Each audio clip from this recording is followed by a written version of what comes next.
How you doing there? Welcome back to Babylon Talmud. There is Daf Ayin Dalet, Daf 74 of Masechta Sanhedrin, friends. Yo, friends. Givaldic. So today we are going to finish up the 8th parak of Masechta Ben Sorah. Of Masechta Sanhedrin, parak Ben Sorah, which is Givaldic. We're really making headway here on Masechta Sanhedrin. Tomorrow already we're starting the 9th parak of Masechta Sanhedrin. Some interesting sugyas today. Yorig Val Yaver. Some other interesting things as well. So some very interesting stuff. Chevre, I was discussing yesterday how I should come up with a scheme with the people in my house to keep it down. I should give them prizes if they keep quiet. But I realized something better. My father is taking a nap, and all of a sudden everybody quiets down. That is probably a better idea. Maybe if I can just convince my father to go to sleep when I'm recording Babylon Talmud, the people will keep it down for him. Now, I don't care why they keep it down, as long as remember, they're not keeping it down. They're just not yelling. But the thing is, if my father's sleeping, they'll even keep it down, which is even better. So, there's something to look into over here. Alright. So now, we're going to start on Daf Ayin Gimel Mud Beis. About 10 lines from the bottom. We got Taka have a lot to do today, but I think it should be good and I think it should be relatively interesting. Alright. Daf Ayin Gimel Mud Beis, about 10 lines from the bottom. Chet elu chai v'kresis azoy. So we had said that the pasuk when it says ein lanar chet mishpat movus, we said that it's chai v'kresis to say that by arayis that are chai v'kresis nitan latzilu benafsho, right? You could kill the guy who's doing it. Alright. We have a contradiction. Here are the nairis that there's a knas by ones umafate, by these if a fellow sleeps with a fella either against her will or consensually, either way, so then there's a fine. Or by ones umafate, if she's a basula. So ve'elu nairis sheish lo'en knas. So these are the nairis that would have a fine. Abal achoso, for example, if he sleeps with his sister. Now, abal achoso is a chiyuv karis, and yet we're saying that by onus mafater there's a knas. But if we're saying that nitan latzilo benafsho, that he's be'etzem a ben movis, so then ein mamonu misa. There's no if he's a ben movis, then he shouldn't have to pay a fine. So what's pshat? So on the one hand we're saying that he's nitan latzilo benafsho. On the one hand we're saying that anybody could kill him. On the other hand, we're saying that he also has to pay a fine, but if he was a ben mavis, then he shouldn't have to pay a fine. So, you hear the kasha. So, Amur Rabbon Kamid Rav Chizde, so the rabbi said this before the great Rav Chizde, Mishas ha'aroya de pogma ifter le miktolim amoyno le mishalim ad gmar bio. Again, Amur Rabbon Kamid Rav Chizde, so they said before Rav Chizde, Mishas ha'aroya de pogma ifter lay miktalim amoinu lemishalim ad gmar biach. You hear this? So basically we have two things going on here. One is the fact that he's nitan latzila benafsho. Right? On the one hand, we're saying that we can kill him to prevent this avera from happening. On the other hand, we're saying that if the avera happens, he has to pay her. Now, how does that work together? Because if he's a ben mavis, then he shouldn't have to pay. So it must be that there's like two different things going on. The two different things are that, well, there's two parts of bia. There's ha'aroya, and then there's gemar bia. Ha'aroya, we're going to see right now, mamish machlokas, we've talked about it in the past. It's either be'etzem, like when the penis is touching the vagina but doesn't go in. There's a machlokas about ha'aroya. It's either that, or if the top of the penis goes in, kilu shtickle. So we're saying that from the time, and the Gemara is going to go into more detail, Baruch Hashem, in a second. But be'etzem, so by ha'aroya, that is so basically pre-ha'aroya, if the guy is going to sleep with her, so you can kill him. But once there's already ha'aroya, then there's already this pegam. Then there's already this like defilement. And at that point, you can't just kill him anymore. Right. We said we can kill him to prevent it from happening. Once it's happened, right? We said yesterday, well, once it happened, you can't kill him anymore. It already happened. And then you could take him to Bezdin and go through the courts and stuff, but you can't just kill him anymore. The whole thing is nitan latzila benafsho, right? To save, to prevent this thing from happening by killing him, but it already happened. But the knas is only once she's no longer besula.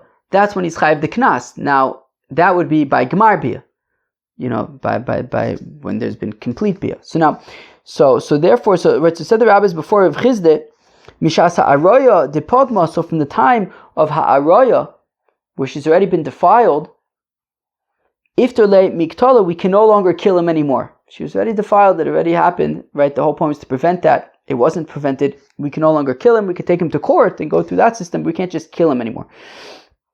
Now, in terms of the fine, mamoina le mishalim ad gmar bia, but it'll only be chayiv to pay the 50 shekels knas for gmar bia, which is after that.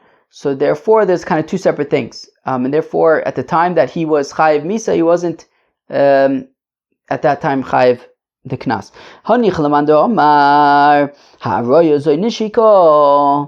So I understand if the definition of ha'aroya is nishika, that pashut, the penis is touching the vagina but doesn't go in.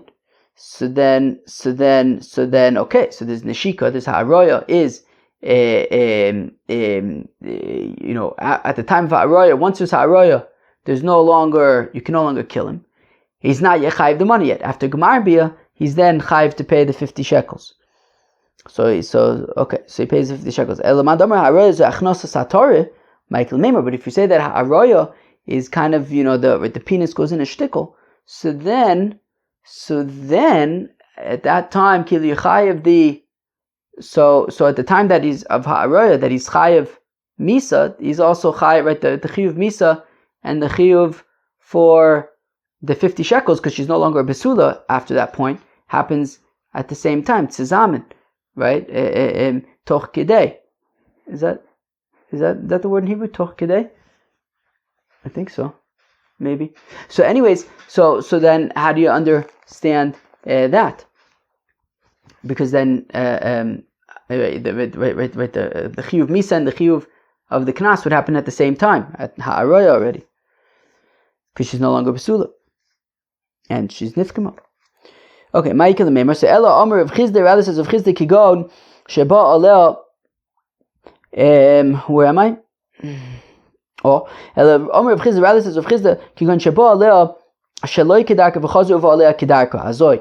It's talking about, well, initially he was Ba Alea Shelo Kedarka, so now he's already defiling her kacha, right? By doing that, but she would still be a besula because it's Shelo Kedarka, so he wouldn't be chayiv the 50 shekels knas.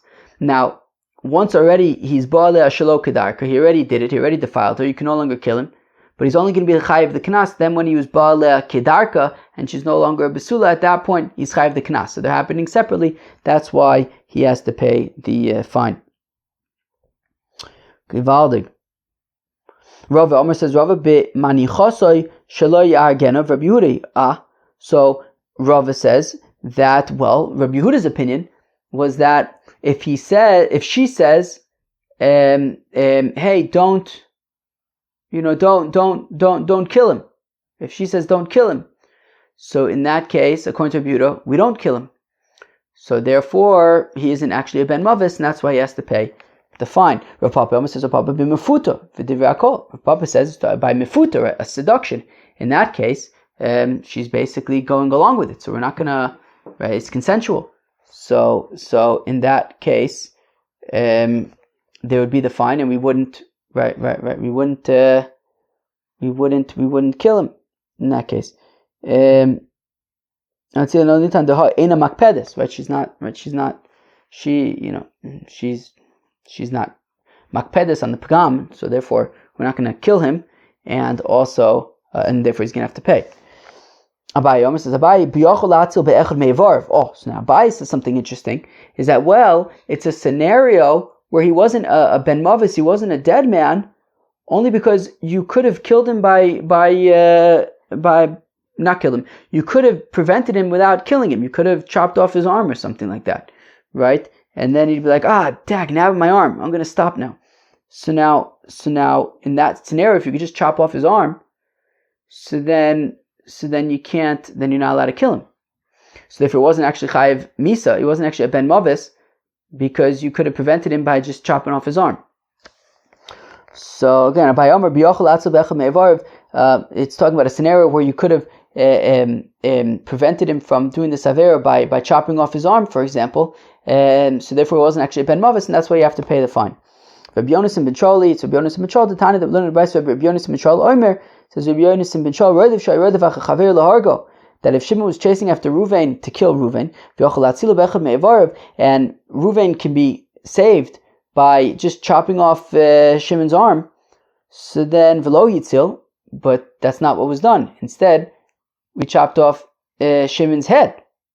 Well then, nerag olav. So let's say it was Ruvain, so if Ruvain could have saved himself by chopping off Shimon's arm, and instead he chopped off his head, so then Ruvain is now in trouble, right? Chayet, right? Nerag, Ruvain is going to be killed for murder, right? He could have saved himself without killing Shimon, and instead he decided to kill Shimon. Well then, nerag, then Ruvain himself was killed, just for murder. Nerag olav. My time, how come? My time to Yonasan ben Shaul. What's the reason for Yonasan ben Shaul? So this is taka an interesting scenario, right? The pasuk says ochit in this week's parsha. Again, this week, the week that I'm recording, but in Parshas Mishpatim, it talks about a scenario where right. The pasuk. I'm going to read you some psukim. I'm going to read you some psukim. I'm going to read you 2 psukim. I'm just reading psukim. You have Shimon and Reuven are fighting. And Shimon goes to smite Reuven, and he misses, and he lands a blow on an innocent bystander, on a woman. A pregnant woman, and she miscarries, and she survives, but there is a miscarriage. So Shimon has to pay for the miscarriage. And if he kills this woman,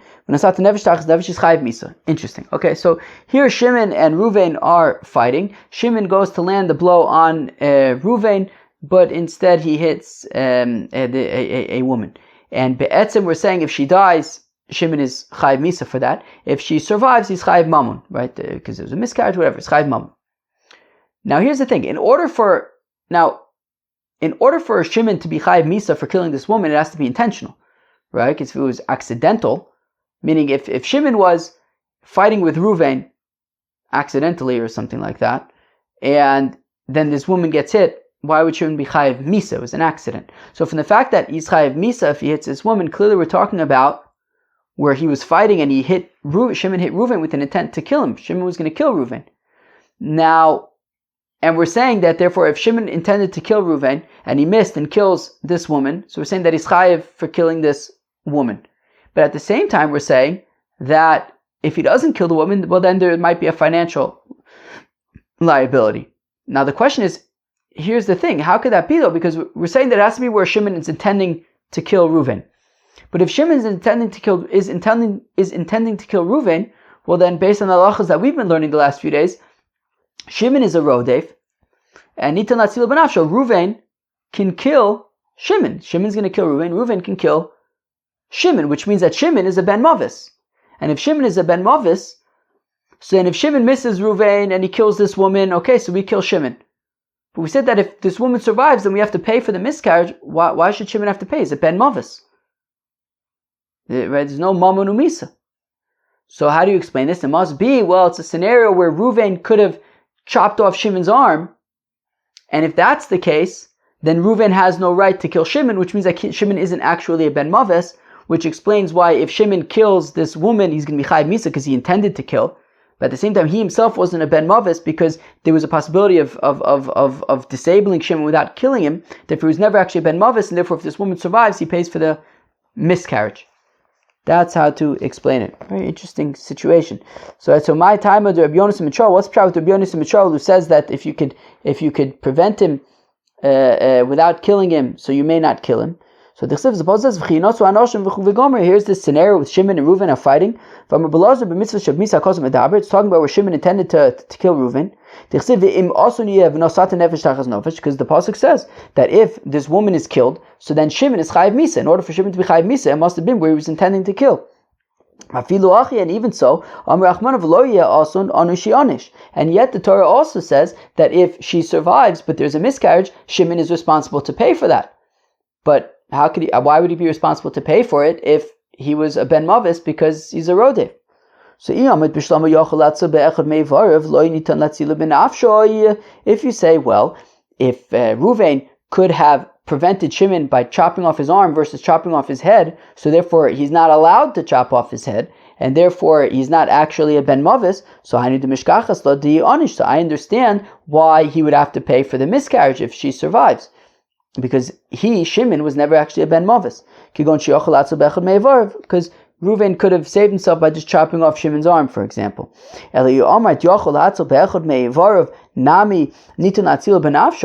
if you say that even if Reuven could save himself by chopping off Shimon's arm, he can do that, but he can also chop off his head, well then Shimon is be'etzim a ben mavis. Well then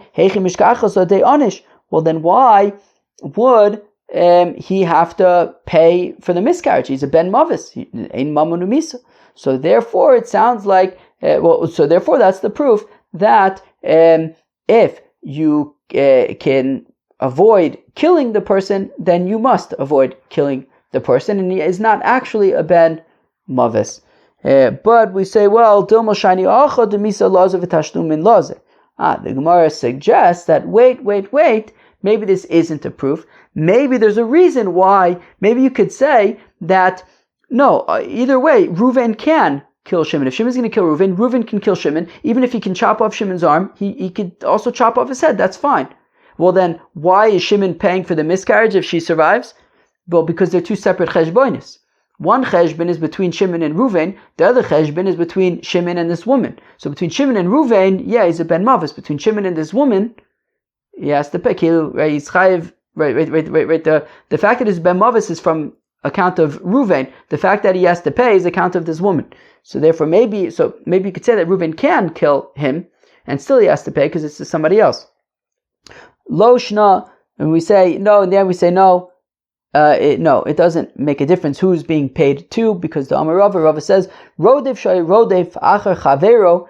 If Shimon was chasing after Reuven, v'shiber es akelim, and then Shimon, while chasing after Reuven to kill him, broke some vessels. Bain shel nirdaf, whether the vessels belong to Reuven, Uvein shel kol adam, or whether they belong to some Tom, Dick, or Harry, or some pregnant woman. Potter, Shimon does not need to pay. My time outcome is chayv b'nafsho hu, because since he's a ben mavis at the time, he's not responsible for any damages that happen at that time. So therefore, we see that even though he's chayv misa, right, he's a ben mavis on account of the fact that he's chasing Reuven to kill him, but still he doesn't have to pay for any damages, no matter whether it's to Reuven or anybody else at that time. So therefore, how do you explain why, in our case, from Parshas Mishpatim, that when Shimon intended to kill Reuven but end up making this woman miscarriage, why does he have to pay? Because Reuven was able to kill him to just chop off his arm rather than killing him, and therefore it wasn't actually a ben mavis, like Rabbi Yonason was saying. Now continues the brayso, v'nirdav sheshiber es akelim shel rodev potter. If Shimon is chasing after Reuven to kill him, Reuven then breaks Shimon's vessels as he's fleeing. Well, then Reuven is potter for Shimon's vessels. Shall kol adam chayav. But if Reuven breaks the vessels of other people, Reuven will be chayav. So Shimon's chasing Reuven to kill him, and Reuven kills somebody else's vessels. People are making noise. They're not going to get their prize. I wonder if my father woke up. I bet my father woke up. But if Reuven breaks other people's vessels, then he's going to be chayiv. Sharodev potter. Reuven is potter for breaking the vessels of Shimon. Shalo yeh mamono chavav alav migufo. Because at the end of the day, Reuven can kill Shimon. Certainly, he can also break his vessels and not be chayiv for that either. Shakol adam chayiv, but Reuven would be chayiv for breaking the vessels of other people. Shematzil atzmo b'maon chavero. That because he's not allowed to save, himself. He can't save himself by breaking somebody else's stuff. I guess that's the weak. That's kind of the weak point of relying on my dad to sleep in order to get quiet. Is that if he wakes up, then the scheme is over. Maybe I just need to bribe him though. it's easier to bribe him. It's easier to bribe one person than to bribe two people. And maybe I can even bribe him in easier ways. Yeah, I feel like it might be easier to bribe my dad than to bribe my mom. Honestly, I have a feeling if I just asked my dad, he would just do it. Yeah. Some other people in my family I think are more difficult to bribe. I have a feeling it might be easier to bribe my dad. But you never know. You never know. I have to think about this a little more. Okay, now what if Shimon is chasing after Reuven and Levi sees this and he's like, what the heck is going on? So he starts chasing after Shimon to kill Shimon in order to save Reuven. And Levi in the process broke vessels. Ben Shal Rodef, whether the vessels belong to Shimon, Ben Shal Nirdaf, whether the vessels belong to Reuven, Ben Shal Kol Adam, whether the vessels belong to anybody. Potter. Levi is Potter, V'lo min adin, not because it's logical to say so, but rather we want to encourage Levi to kill Shimon. If Shimon's chasing after Reuven to kill him, so we want to encourage people to help out. And therefore, if we tie their hands by saying, but if while you're helping out, you're on the line for like any damages, well then people are going to say, okay, this is too high risk to help people. So rather, if nobody's going to volunteer to help out Reuven, so therefore we say, no, help out Reuven, and if anything breaks, don't worry about it. Your first priority should be to save Reuven's life. But if somebody is chasing after an animal in order to be with the animal, so then you don't kill the guy. If somebody's going to worship a getchke, you can kill him to prevent him from serving a getchke. From a kavachomer. Well, if Shimon is going to defile a person, and we say kill Shimon so that he does not defile this person, well then certainly we could kill Shimon to prevent him from worshipping a getchke, and which affects the Ribono Shel Olam. But wait, can we just kill Shimon based on a kal v'chomer? Yeah, according to Reb Shimon, yes, Onshin min adin. Tanya Elazar Reb Shimon Omer says, Reb Elazar Reb Shimon, Reb Shimon's son, somebody who is Machal Shabbos, you can kill him to prevent him from doing that. Because Reb Elazar, Reb Shimon holds like his father that Onshin min adin, and therefore Avodah Zarah nitan latzila b'nafsho. And once already we know Avodah Zarah, so then V'aseh Shabbos b'chilul chilul mi Avodas Kechavim, he makes Gzeir Shav of chilul chilul. It says chilul by Avodah Zarah, chilul by Shabbos, to say that just like Avodah Zarah is nitan latzila b'nafsho, then the Zel Bazach by Shabbos nitan latzila b'nafsho. Okay. Amr B'Yechna Mishum B'Shim Ben Yitzadek Nimnu V'Gamu B'Alias Beis Nitze Belud Kol Averis Shebatere Im Emrin LeAdam Avoid V'Al Tehoreg Yaver V'Yehoreg Chutz Me'Avodas Kechavim V'Gedaras Shvichus Damim. This is very famous. Again, Amr B'Yechna Mishum Ben Yitzadek Nimnu V'Gamu B'Alias Beis Nitze Belud. They said in B'Alias Beis Nitze Kol Averis Shebatere that any averis notorium la'adam aver v'ateharig. If a person, if a yid is threatened, and the threat is, eat pork, or I'm going to kill you, well, just eat the pork.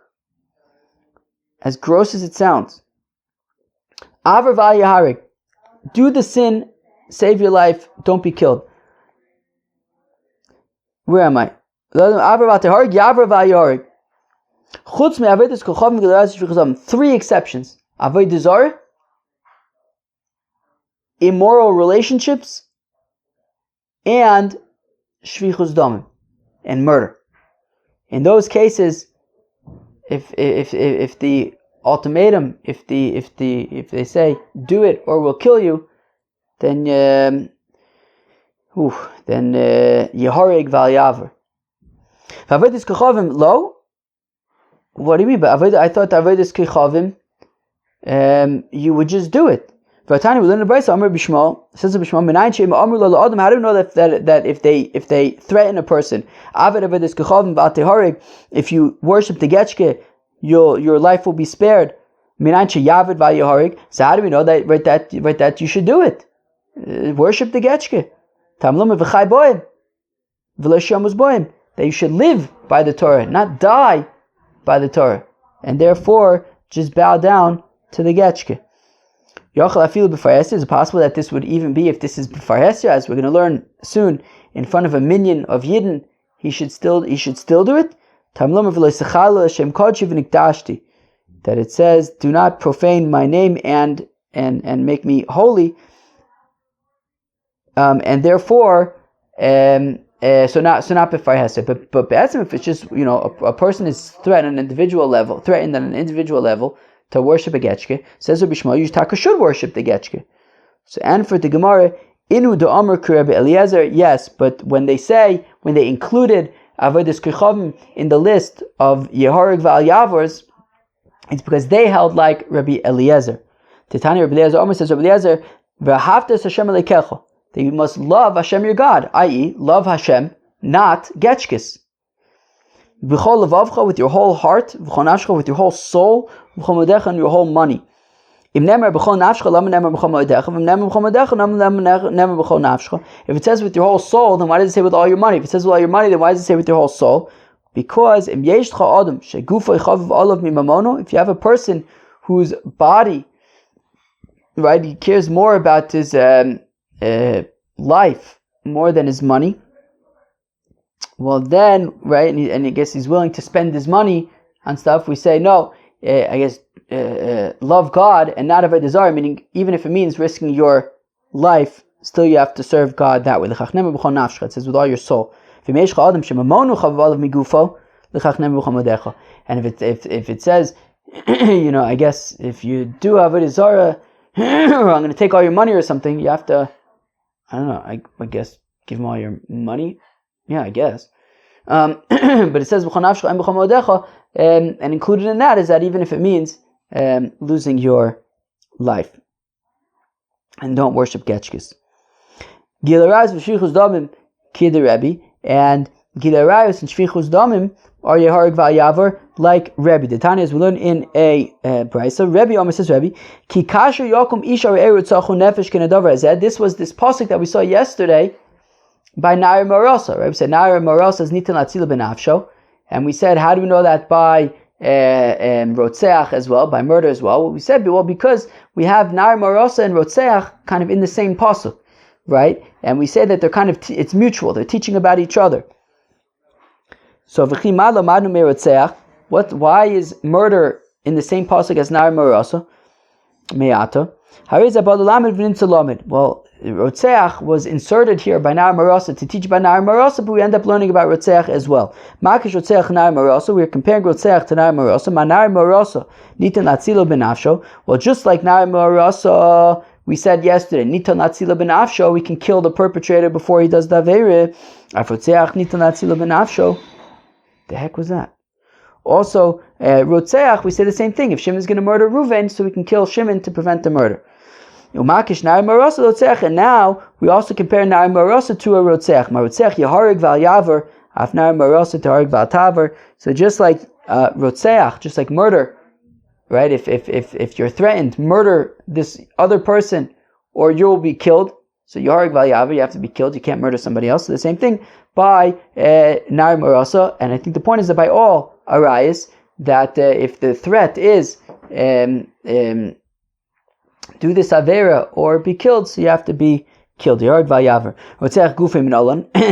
how do we know that by murder it's yarg vayaver, right? If the threat is kill somebody else or be killed yourself, don't kill that person. Svaru, it's just logical. That would also the kami de Rabba. There's somebody who came before Rabba and he said to Rabba, that the kind of poets said to me, Zil katli leflani vilo katlina loch, right? This person came to Rabbi, he says, look, I'm in a dilemma. Either you go and kill so-and-so, or if you don't do that, then we'll kill you. So he comes to Rabbi, he says, what do I do? Do I kill him or not? So Amalei Rabbi says, well, liktiluch velo tiktol. you're gonna have to be killed. Do not kill somebody else, because miyemer di dama didach sumak tvei dama dau gava sumak tvei. Who says that your blood is any redder than the other guy's blood? I think sumak means red. But I don't know. Rashi says also chaviv, beloved. But the point is, I mean, right, as we said also, what was it 2 days ago? Right. What did we say? Okay. Ein doch nefesh mipnei nefesh. You can't. You have. Rashi points out elegantly that the whole reason, why if somebody puts a gun to your head and says eat pork or I'm going to blow your brains out, so you eat pork. Why? Because the Rebbeinu Shalom says, look, the nefesh Yehudi, the soul of a yid, is more important than everything else, right? Therefore, if eating pork means we'll save the soul of a yid, a nefesh Yehudi, so that's better. But in this case, either way, a yid is going to be killed, right? The parrots came and said, either you kill this yid or we're going to kill you. Either way, a yid's going to die. So if that's the case, then that whole logic of trying to save a nefesh Yehudi is gone, and simply now all you left is, can I do an aveira or not? No, you can't. Kasser of Dimi, Omar Rib Yochanan. When Rav Dimi came and said the name of Rib Yochanan, Lashonu Ela Shaloi B'Shas Gezeres Hamalchus Aval B'Shas Gezeres Hamalchus Afil Mitzvah Kali Yereg V'Yaver. Interesting. It says Rav Dimi that when we say that, if a person comes and says eat pork or I'm going to blow your brains out, so we say, okay, just eat the pork. So that is at a time when there isn't, like for example, during the time of Hanukkah. So the Greeks, they were trying to subvert the Yidden. So if a Greek would put a gun to the head of a Yid, or I guess a bow and arrow to the head of a Yid, and says eat pork, or I'm going to shoot an arrow through your brain. So then in that case, he can't eat the pork, because there it's Dafka time where they're trying to undermine Yiddishkeit. So you have to take a stand. That's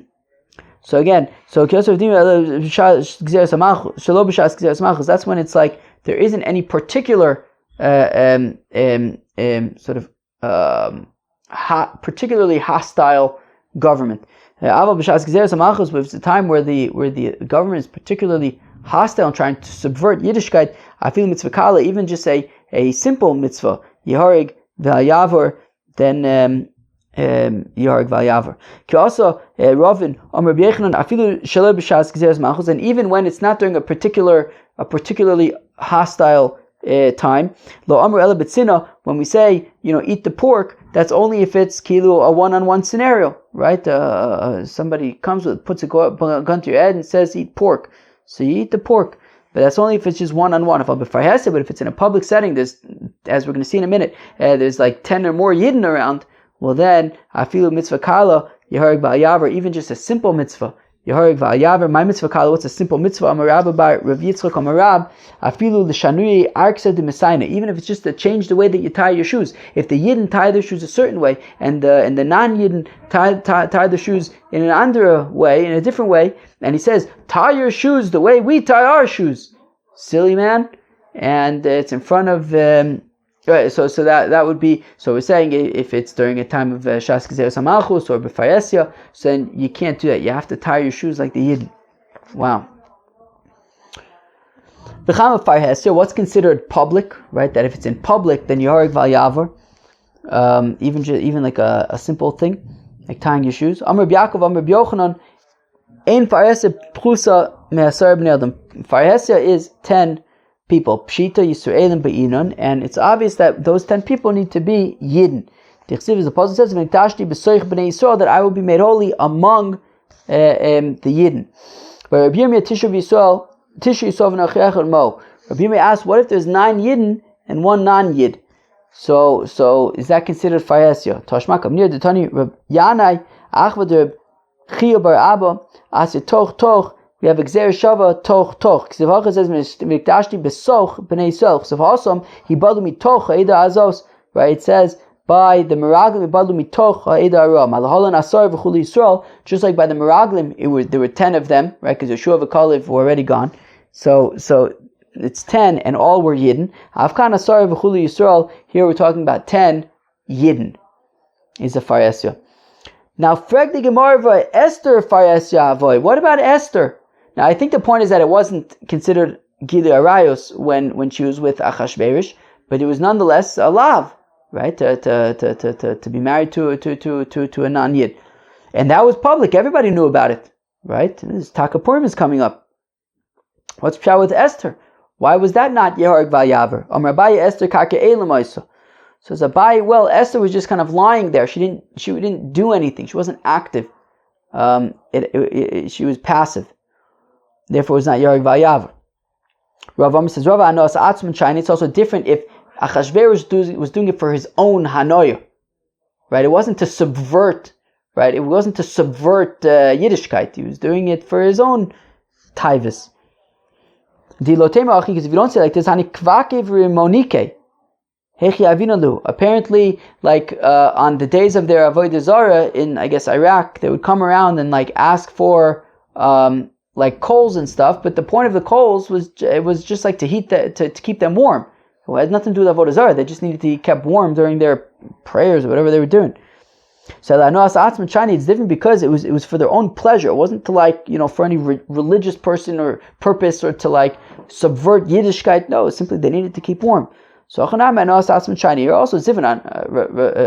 Achashverosh was just simply about tithing. That's it. So therefore, Esther didn't have to kill herself because of Achashverosh's tithus. Vaz the Rava the time Rava goes according to his reasoning. The Amar Rava Akum the Amar Leila Yisrael Ktol Aspasta B'Shabsa V'Shtili Chevasoi V'Lo Katil Nolach. That says Rava, a non-Yid who says to a Yid, hey, cut up some vetch or something for my animal on Shabbos, and if not, I'll blow your brains out. So Liktol V'Lo Liktilei. Well, just cut the stuff, do the malacha, cut the vetch or whatever it is on Shabbos, and you don't have to die because of that. But shtil l'nayir, if he says, I want you to cut it and throw it into the river, i.e., it's for no apparent reason other than just like undermine Shabbos, well then liktele velo liktol my time lavur milsa kaboy. Well then you would have to be killed. I assume if it's befar hesia. Liktol ha'aspasa velo liktele ha'akum dechim de'enu miskaven lavir el tzorche atzmo ein kan Hashem. Where am I? Shtil l'nayir lavir ifar hesia avoy oshas gzeres hamalchus, as Rashi points out, right? Exactly, right? And if so, meaning here he's not doing it for his own benefit. He's clearly doing it to like make a point. And if it's bifar hesia or b'shas gzeres hamalchus, then it would be yeharig v'yavar. Ba'omine mirab ami. That's the kasha of Reb Ami. Ben noyach mitzvah kedushas Hashem or ein mitzvah kedushas Hashem. Interesting shaila. Of course, there's the seven mitzvahs ben noach that we've learned about. Are those yeharig v'yavar? If a ben noach goes to another ben noach and says, "Hey, curse, right, blaspheme, or I'll blow your brains out," what does he do? So Amar Abaye says, Abaye, Tashma Kamnir, Sheva mitzvahs and stav ben noach. That there are seven mitzvahs b'nei noach v'im isa, and if there is this other thing, tamne avion, well then there would be 8, right? If there's like, and also yarig v'yavar, then that's an 8th one. Rava inu v'chol abizrayu. Whereas Rava says no, it wouldn't be an 8th one. It's just kind of included in the seven mitzvahs b'nei noach, that there are these mitzvahs and you have to upkeep them even under scenarios where somebody might try to make you do otherwise. So my avela, how do we paskin? So it says L'Davra Azeh. This was by what was it? Amnon? Naiman. I think it was by Naiman, who was like an Aramean king or something like that, warrior.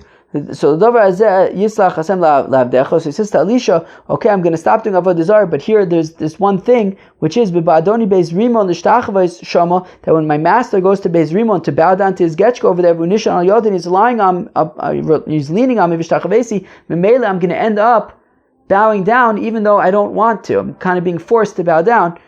Uchsiv Vayomer Lo Lech L'Shalom, and be'etzim, it sounds like Elisha says, don't worry about it, i.e., avodas kochavim, which is one of the Shev Mitzvahs ben Noach, was not Yaharig V'yavar V'im Isa, and if it is Yaharig V'yavar, Lo Le'malei, then he shouldn't say, no problem.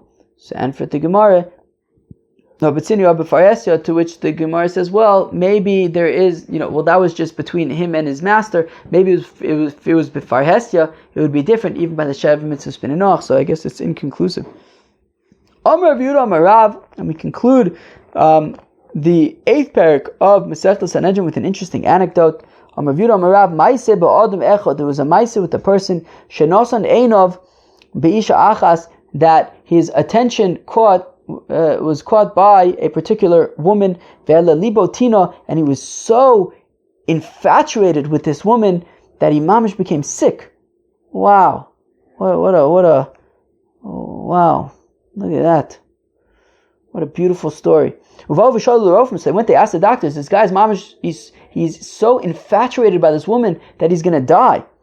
So they came, they asked the doctors. The doctor said, okay, the only a solution for his predicament is that he has to have bia with this woman. That's going to solve it. Chacham say, no. Let him die. He's not having bia with this woman. Time of the fun of Aruma. Okay, well, the doctor said, okay, well, the next best thing is at least maybe she could stand naked in front of him. Yomos val time of the fun of Aruma. No.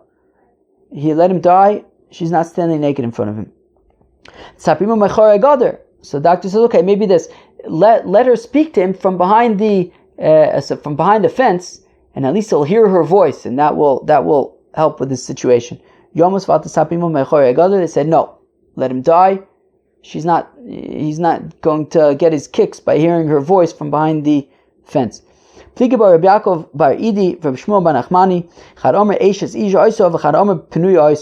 opinion is that she was an Eishes Ish, she was a married woman.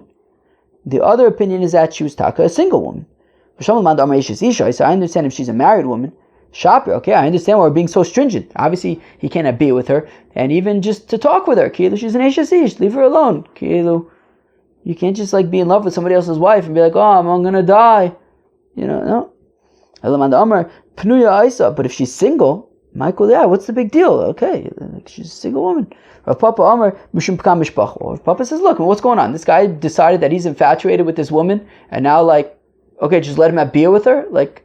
It's no good for the family. It's no good. I mean, it's not a good situation. We don't want a situation where just people are just oh wow, I love this girl, I'm gonna die, and then everyone's just sleeping around with each other. Okay, but why don't? Okay, how about this? We don't have to have a situation where people are sleeping around together. Just let them get married. Let them get married. Lo miasev daite. The thing is, that's not the issue. The issue isn't that he needs to get married to her. There's a deeper issue here. The guy's got a real problem here that's deeper than just. It's not going to be solved by just saying let them get married. Yitzchak, Biyom Shechav Beis Hamikdash, from the day that the Beis Hamikdash was destroyed, Nitla Tam Bia, the taste for Bia was taken away. V'nitna Over Avera, and instead was transferred to sinners. Shneimar Zbaz says, Ma'im Gnuvim Mimtaku, stolen waters are sweet. V'lechem Susarim Yinam, and hidden bread is, I guess, pleasant. Hajan Allah Ben Sarah Morakilu, he wants her because he can't have her. Once he has her, so then I guess he'll want somebody else. Kilu, right? The issue isn't that he's in love with her. Right? The issue is that he wants what's forbidden to him, and I guess it's just going to pass on to somebody else. That was Perek Ben Saramora. What an interesting daf today. We learned about what happens where you could just chop off a guy's arm instead of his head, and that you should do that, I guess. And we learned about Yaharg Val Yavor, very famous stuff, right? That Gilui Arayus, Shvichus Domim, and Avodah Zarah is Yaharig Ve'al Ya'avor. And then we said that, and even, so those are always Yaharig Ve'al Ya'avor. But then when it comes to other Averis, even by other Averis, we say, okay, do the Avera, don't be killed. However, if it's a scenario where it's in public, well then even by other Averis, Yaharig Ve'al Ya'avor. And even if it's not in public, it's one-on-one, but if it's a Shas Gzeres HaMalchus, also Yaharig Ve'al Ya'avor. Very interesting things over there. We asked the Shaila of Bnei Noach, right? By the Shev Mitzvahs Bnei Noach, is that also, is it Yaharig Ve'al Ya'avor vis-a-vis them? There's Machlekes Abai and Rava. Abai says no, Rava says yes. It's very interesting stuff. Peace out.